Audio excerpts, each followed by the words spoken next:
सो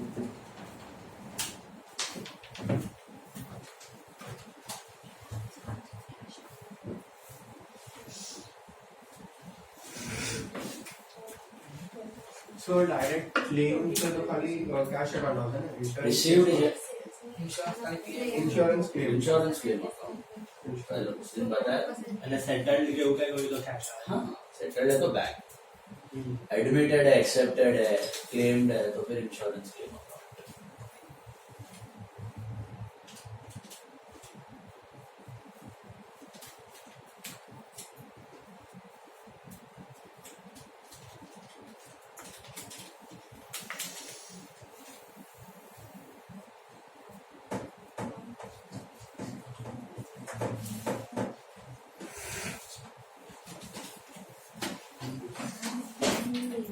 करूँ discuss journal, check the journal.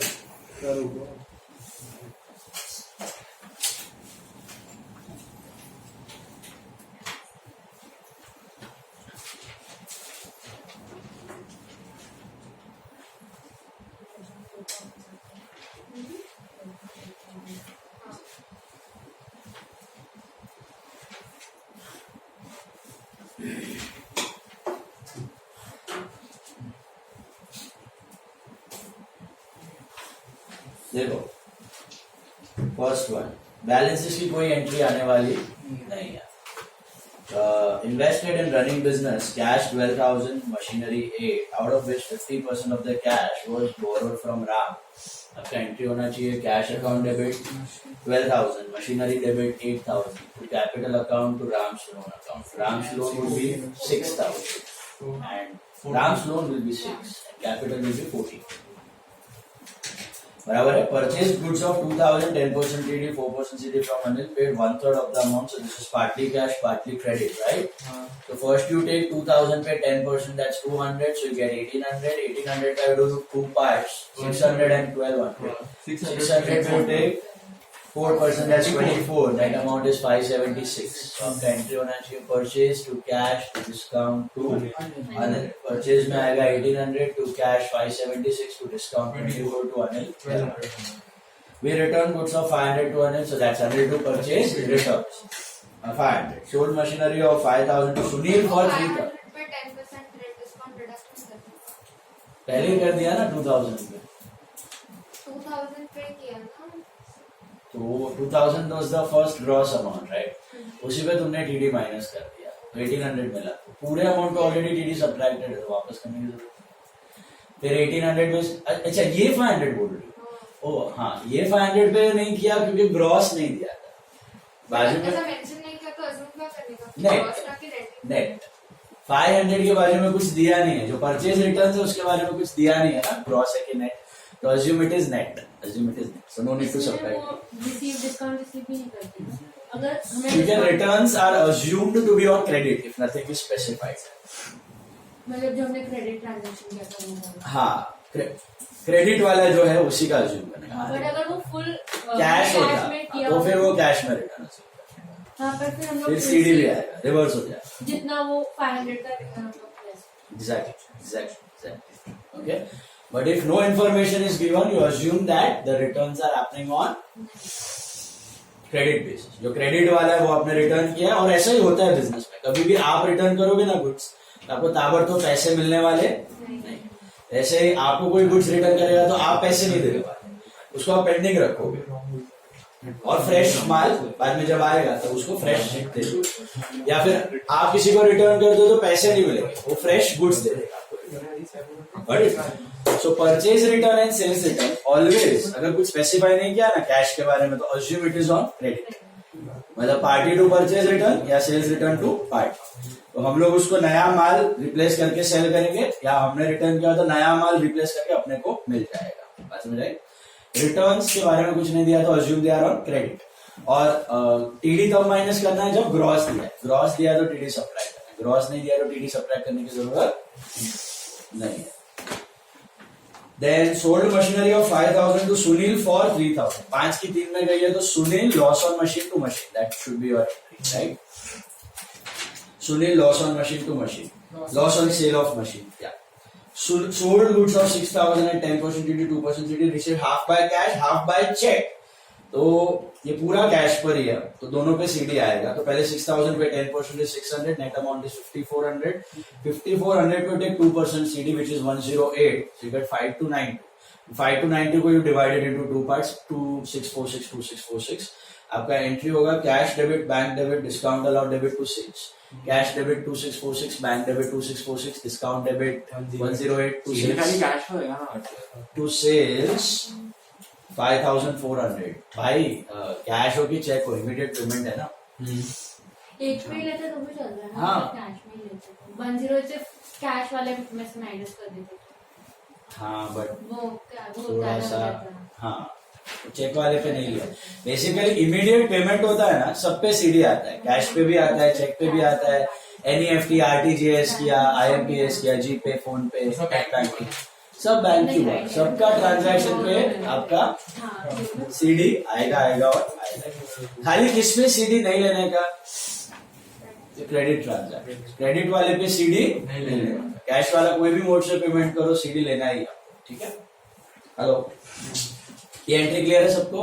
Cash, bank, discount allowed to sales. Then machinery of 3,000 was lost in floods. Insurance claim admitted 2,000. Entry should be loss by floods debit. Insurance claim debit. To machine. Goods कहाँ गया है? Asset गया है. So loss by floods debit, insurance claim debit to machine. That's 1,000, 2,000 and 3,000. Amount of 500 previously written off as bad debt now recovered, so that's cash to bad debts recovery. And exchange machinery of 1,000 for cash 400 and furniture 300, so that's cash, furniture, loss on sale of machine debit to machine. हाँ man. 400, 300, 300 and 1,000. Is that clear? Now last वाला है ना, छोड़ दो. क्यों छोड़ दो? क्योंकि वो एंट्री आपको लेजर के बाद करोगे ना तो इजी पड़ेगी, इसके लिए छोड़ दिया. क्या दिया वहां पे पढ़ो. Settled Anil's account completely at 4% CD and Sunil became insolvent at 50% could be recovered. Can you see that? Last entry आप लेजर के बाद करोगे ना सेटलमेंट एंट्री, तो इट विल बी इजियर. क्योंकि देखो अनिल कौन है आपका? क्रेडिटर है. तो अनिल को कितना पैसा देना है ये आपको ढूंढना पड़ेगा पहले. तो यहाँ से फटाक से क्रेडिट माइनस डेबिट करके मिल जाएगा. सुनील से कितना लेना है, यहाँ पे डेबिट माइनस क्रेडिट करके मिल जाएगा. This clear? ड्रॉप का लेजर एक साइड में 3 से ज्यादा मत बना. ठीक है. एक साइड पे not more than 3 account. Not more than 3 account.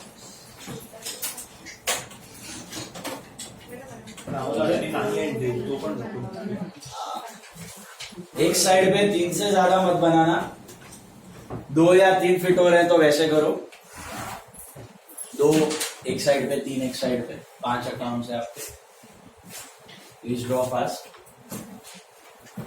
5 ledger accounts. Cash, Anil, Sunil. वो जर्नल के लिए जगह छोड़ देना. वो एंट्री हमने की नहीं है, करनी है वो अनिल सुनील वाली एंट्री के लिए जगह छोड़ना. बॉस हेलो, सीधा लेजर से मत चालू कर. लास्ट वाले 2 एंट्रीज है ना, उसके लिए 7-8 लाइन छोड़ देना. 7 to 8 लाइन. एक ही है ना. एक ही है. 2 है, एक अनिल का, एक सुनील का. एक लाइन पे दिया है 2 ट्रांजैक्शन. कितने लाइन छोड़े? 7-8 लाइन छोड़ और फिर लेजर करो. तो बीजा नाम हाफ करी ना. हाँ 2 बनाओ चलेगा, 3 बनाओ चलेगा, 3 से ज्यादा मत बनाओ. सीएम हाँ हाँ एग्जाम मतलब ये जो स्पेशली लेजर वाला सब है ना उसे. बाकी तो अभी वो सब में लेंथ छोटा रहता है.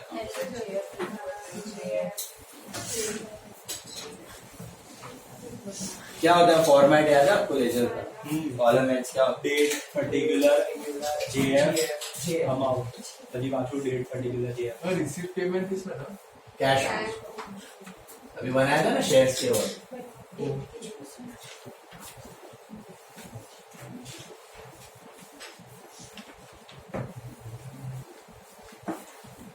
जब आप कैश बुक बनाते हो ना, तब आप ये कैश अकाउंट अलग से नहीं बनाते, क्योंकि cash book itself is a cash account. Cash book itself is a bank account. जब आप कैश बुक बनाओगे तब ये अलग से बनने वाला नहीं है. ये हमारा सिंगल जर्नल चालू है, सार्वजनिक। 11th में आपने जो सीखा था ना फर्स्ट टॉप, ये जो जर्नल आप कर रहे हो ना, इसमें कोई सब्सिडरी बुक वाला एंट्रीज है ही नहीं। सिंगल सार्वजनिक journal, all types of entries are putting in one single journal. तो यहाँ पे सब अकाउंट्स बनाने, cash, bank, machine, building, Ajay Vijay, सब सिंगल जर्नल से करना। तो खाली एक कॉलम में अटला के बस ना हर एक में लिखना है, बट अभी इधर एक में लिखो चलेगा। तो सबकी मोटू कॅश असेल ना. हाँ, कैश बड़ा बनेगा, वो आपको दिया है, वो 1/3 में फिट हो जाएगा। मशीन भी थोड़ा बड़ा बनेगा। और हमारा कैश में वाली 8,000 ले दीजिए, तो ये डेबिट बैलेंस हो जाती है। हाँ, बता सकता। अभी देखो, लेजर ड्रॉ किया, 5 accounts. How many parts of ledger posting you have got? So always there are 3 parts. ठीक है, लिख लो पहले। कॉलम में एक पे लिखो चलेगा, सब में लिखने की जरूरत नहीं।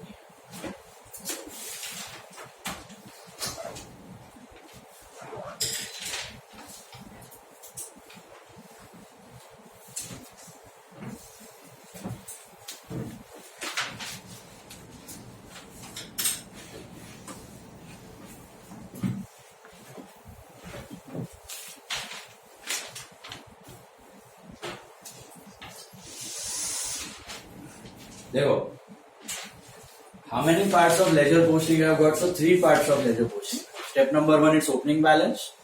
Step number 2 posting normal and then closing balance. So पहले opening balance बहुत सिंपल है। देखो आपको दिया हुआ है 5 अकाउंट का ओपनिंग बैलेंस दिख रहा है। बैलेंस मतलब क्या? Difference in that particular account. So all assets will have which balance? Debit or credit? Debit balance. All liabilities? Credit. All expense? Debit. All incomes?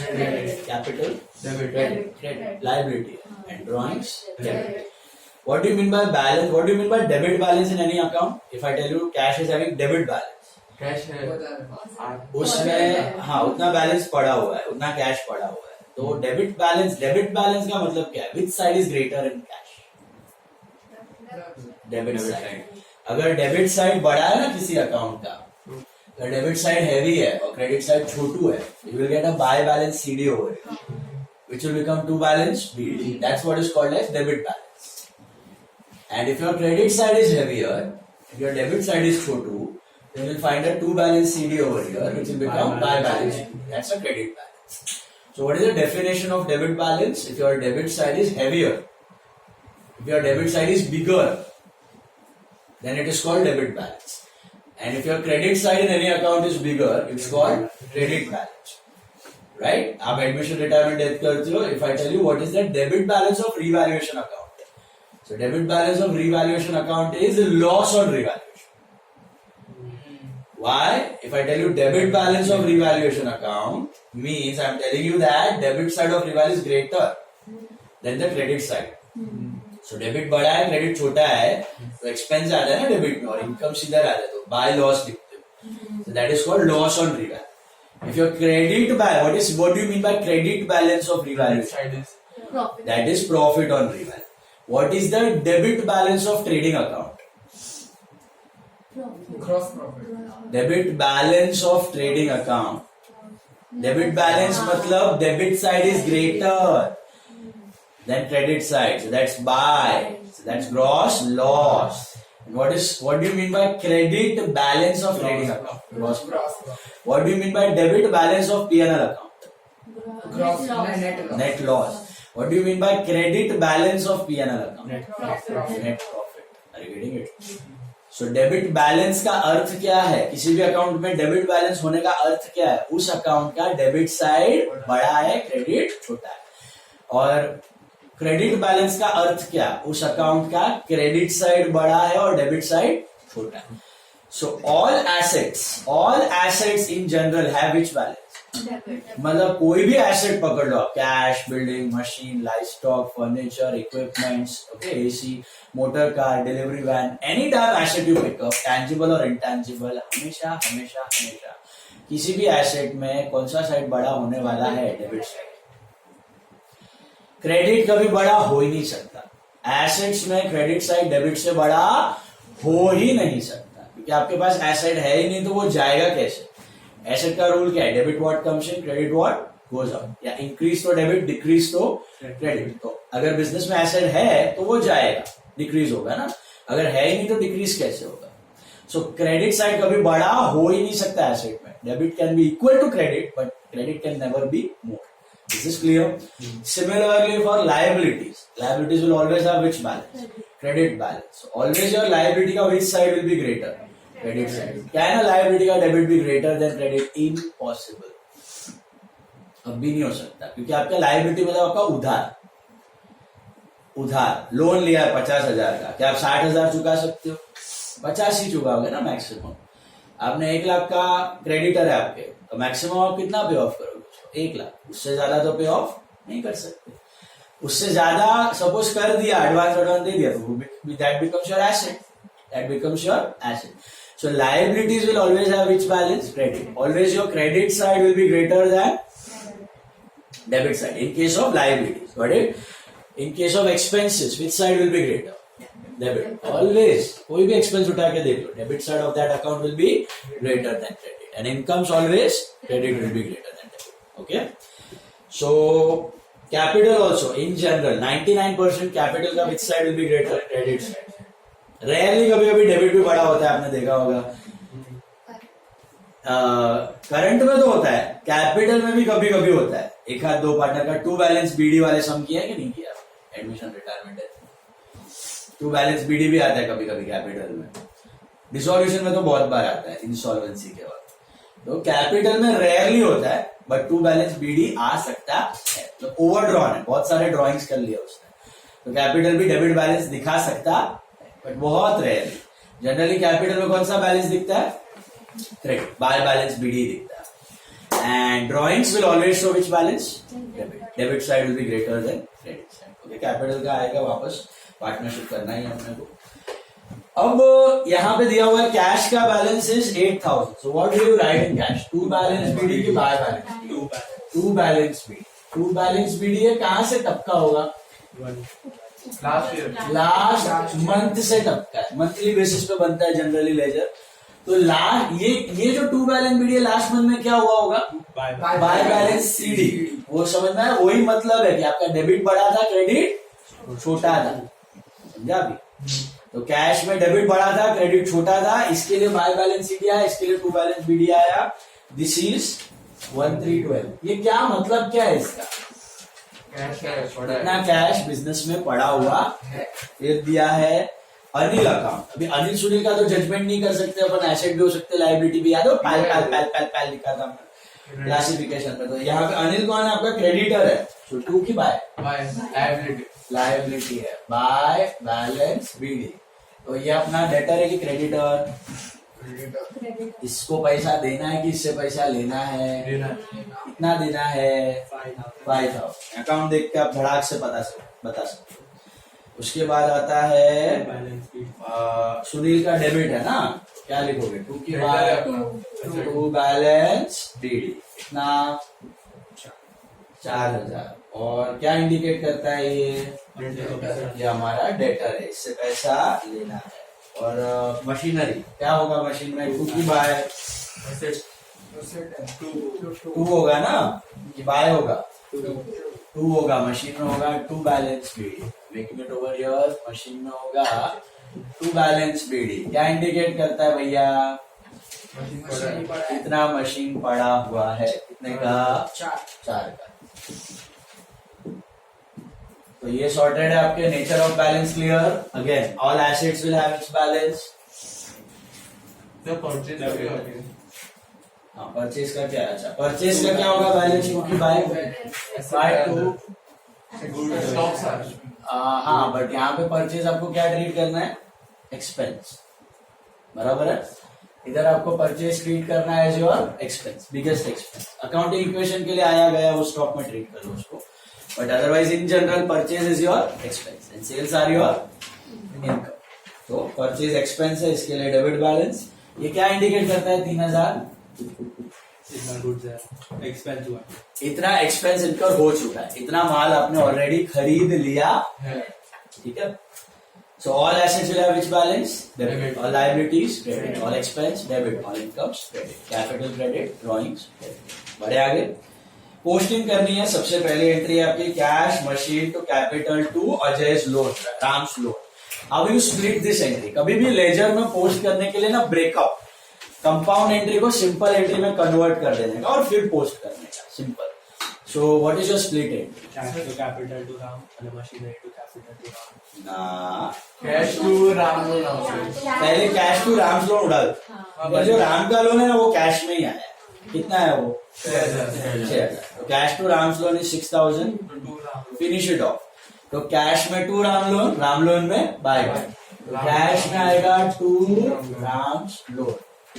Ram's loan कितना? 6,000। और राम्स लोन में आएगा अगर होता तो बाय कैश। बिजनेस तो सब अकाउंट बनाता है, हम लोग नहीं बना रहे, ठीक है। तो राम्स लोन में बाय कैश दिखने वाला है, हम दिखा नहीं रहे। अच्छा, दूसरा वाला है cash to Ram's loan. To capital क्या होता है? हाँ वही, पहला कैश टू राम्स लोन 6, दूसरा cash to capital. Cash to capital में कितना? 6, वो ओनर लाया। कैश में टू कैपिटल, कैश में टू कैपिटल 6,000 और कैपिटल में बाय कैपिटल अकाउंट हम लोग नहीं दिखा रहे। ये स्प्लिट समझा सबको? कैश में टू लोन में बाय कैश में टू कैपिटल में बाय कैश। ओके, 6,000 सॉर्टेड से। उसके बाद मशीनरी कौन लाया? ओनर लाया। सो एंट्री क्या होगी? Machine to capital. मशीन में टू कैपिटल हमारे पास दोनों एक ही है सर। मशीन में टू कैपिटल कितना? 8। मशीन में टू कैपिटल 8 और कैपिटल में बाय मशीन। कैपिटल अकाउंट हम लोग दिखा नहीं रहे, बराबर है।